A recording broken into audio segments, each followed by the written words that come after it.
Many years ago, I went to preach for Bishop Duncan-Williams. He had a small fellowship at Kolebu, at the Kolebu canteen, small fellowship. And he asked me to come and preach for him. When I met Bishop Dag, he was in Achimota from 4. When I was preaching, he recorded it. I didn't know they recorded it. And I said to the people, I said, you see this young man, don't leave him. Don't mishandle him. He has a great future, this man. He has a great future. Stay with him. That time he didn't even have a church. It was a small fellowship. And the Lord said to me, stay with him. Stay with him. Protect your relationship. And there are people who have fought Bishop Dag like crazy, just as they fought me. But for whatever reason, we have related for 46 years. 46 years.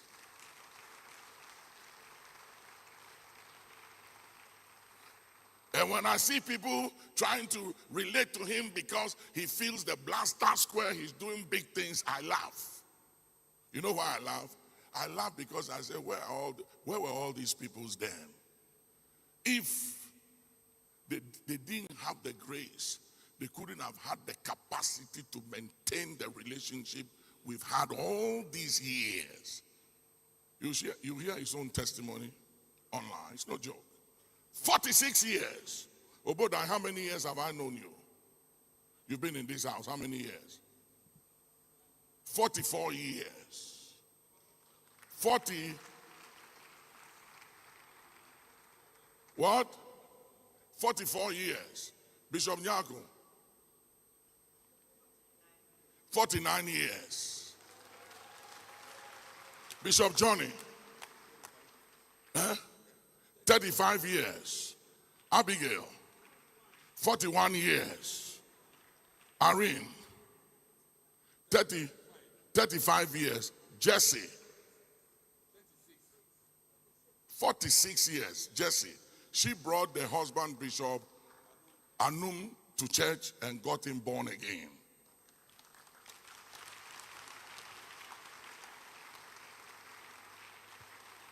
What am I doing? I'm telling you all something. That this habit you have of not enduring, you can't tolerate anybody, you don't build relationship, you are into transaction, you are not forgiving, you have no patience for anything and anybody, you cut anybody off, you throw people under the bus. Who do you think you are? There's a president in one of these African countries. I went to visit him. And he was mishandling somebody. So I went to intercede for the person. And he was very upset. He said, we have to punish him. And I said, Mr. President, I understand, but show some mercy. Because time changes.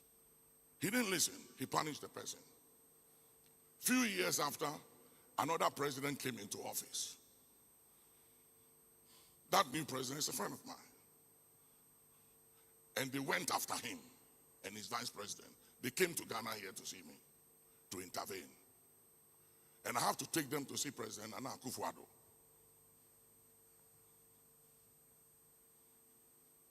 I'm talking about a president. You, who are you?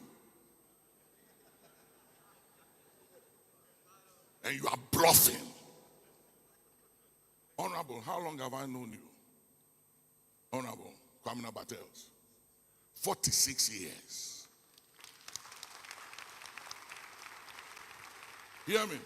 I'm going to break a protocol today in this church that I have never done it because this person, she's the most private person in this church. None of you know her, but she's my big sister. And we've related for years. You don't know her. Sister, please tell me how long you've been here. 44 years.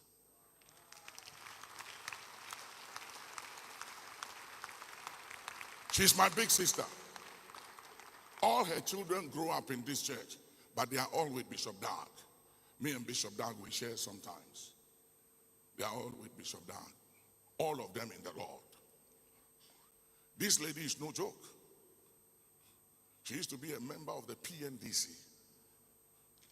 Are you hearing me? And not just that.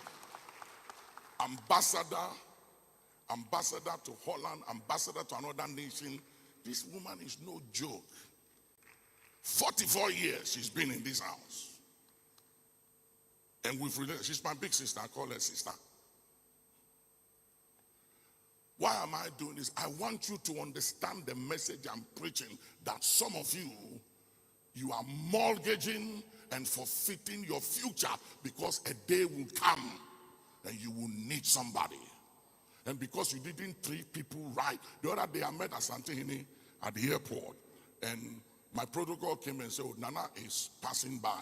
I was at the VIP. And I asked his protocol, is he coming in or he's going straight? And so he's going straight to the plane.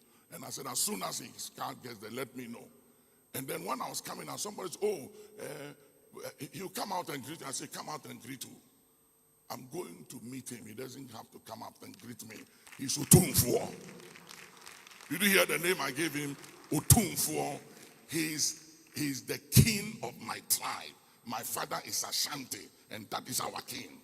So you treat him with respect and with dignity.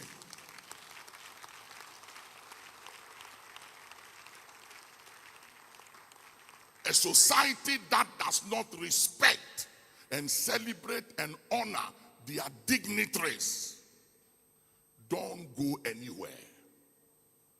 And today we have a society that have no respect for dignitaries, no value for relationship. Some of you don't have relationship with anybody. Your relationship is your money, your influence, your access, your position, and who you know. That's all you have. Some of you, your currency is your relationship with the president or the first lady or the position you have. The day it eludes you, we will see who you are. So keep bluffing, keep misbehaving, keep thinking that you've made it and you can treat anybody anyhow. Your driver, your wife, your cook, your husband, you have no value for anybody. It's a matter of time. Malata kusalawata. Lahandu kasaland. Melutu kuhansa. Fahansatun kalindu basalaya. Let the wombs of tomorrow disadvantage you, that you may know that the Most High rules in the affairs of men. Put your hands together. Today, I'm very upset, and I'll tell you why I'm upset. I'm upset of the foolishness of men. Foolishness. Where you were nothing, and suddenly you become something. So you despise people, disrespect people, treat people anyway, anyhow. Who do you think you are?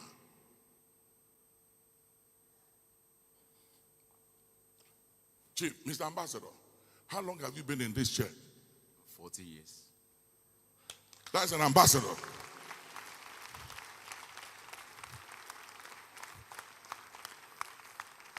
That's an ambassador. You don't know the people I pastor. You don't know them. See people just sitting there like that. They don't talk. You don't know who they are. Witty people. Witty. And all of these people we've related, we've never fought. We don't fight.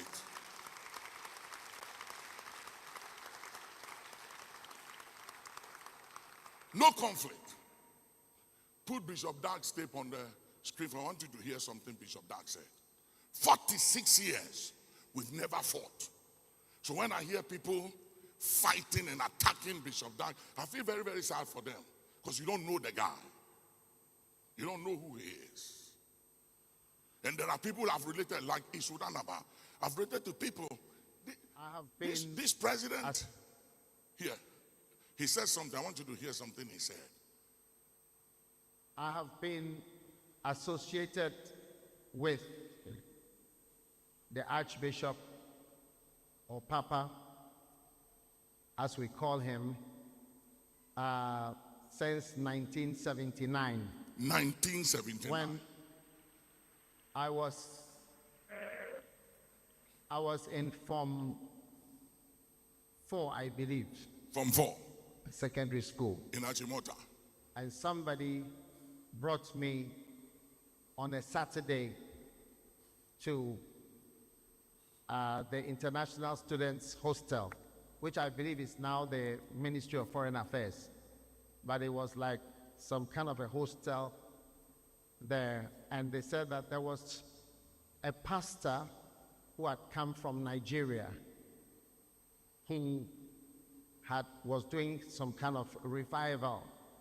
So a sister in Achimota School organized myself and some others and brought us on a Saturday. So I was attending there on Saturdays for some time. At that time, there was no action, had not started Sunday service. And I had just received the Holy Spirit. So I was newly speaking in tongues. But I doubted. I was having all sorts of doubts. So that was my first interaction. I went up to the Archbishop. He was then Brother Nick. And I said to him that I am having doubts about the tongues. So he just put his hand on my head and drove away the doubts from my head with a powerful prayer. And from that moment, I was no longer doubting the tongues that I was speaking. And I have been Hear me. continuously and This is what I want you to hear. This one, what he's going to say now. Hear this. connected to the Archbishop. I was saying yesterday that we cannot imagine Ghana I or want you to even go the back. There was something he said before this. I was speaking. And I have been continuously and uninterruptedly connected to the Archbishop. I was saying yesterday that we cannot imagine Ghana or even the It's world. okay, you can turn it up. What I wanted you to hear is continuously, uninterrupted, 46 years relationship. When I moved and I relocated to America for 8 years, every birthday, every year, Bishop Doug will send me a gift like he does up to today. Every birthday of mine, Bishop comes with a gift. Every Christmas, he will go see the mother. After that, he will come to me with a gift. And that is the way we've related for 46 years.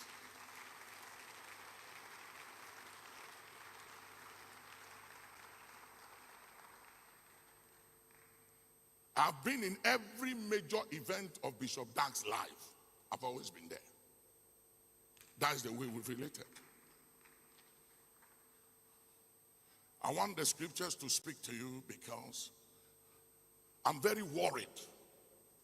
I'm very worried about some of you pastors, men of God, apostles, prophets, teachers, those of you in the private sector, politicians.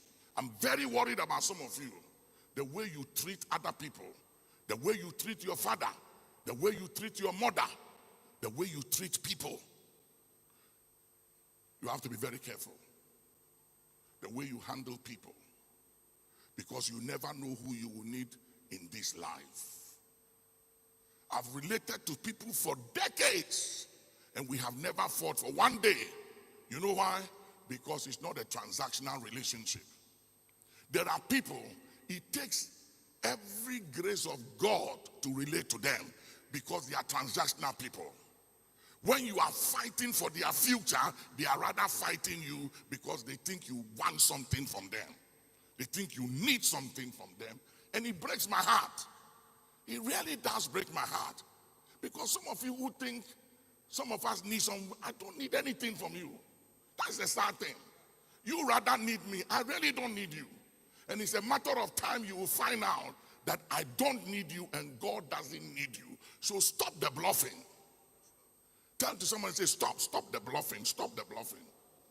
Yeah, stop it. Stop the bluffing because you think somebody needs something from you, you are a joke.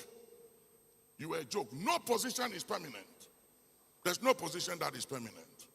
And money is not the currency of the future. Power is not the currency of the future. Access is not the currency of the future. Influence is not the currency of the future. True relationship is the currency of tomorrow.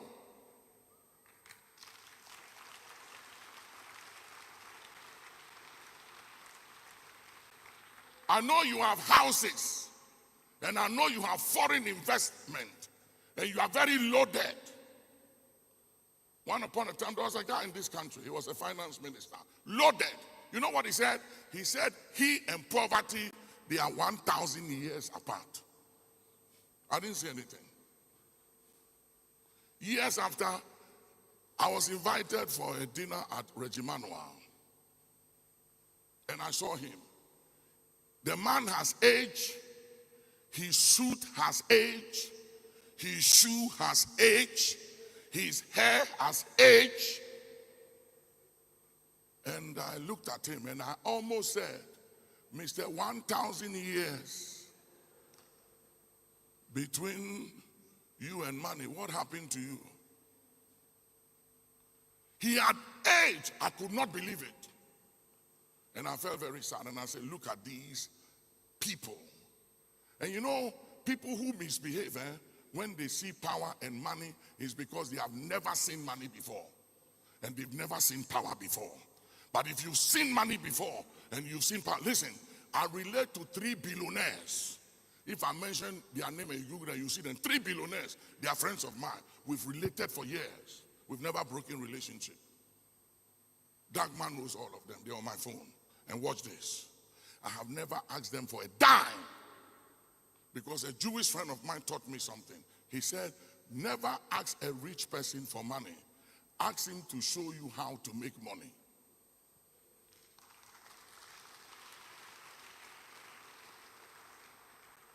So I never asked them for money. And I never asked presidents for money. Yeah, President Obasanjo, he's an old friend of mine. He's been here 3 times. He just left here 2 days ago, came to do something for the president and went to another country recently. 3 times he's been in my house in the month of June. When he was president, I prophesied over him the first time, the second time. Up to now, I've never asked President Obasanjo for $1. People say, Papa, ask him to give you an oil blog. I never asked him for anything. If I pick a phone right now, whatever President Obasanjo is, and I need a favor, and I say, Mr. President, Baba, can you please call this president or this and this? He will do it immediately. I've never asked a dime from him.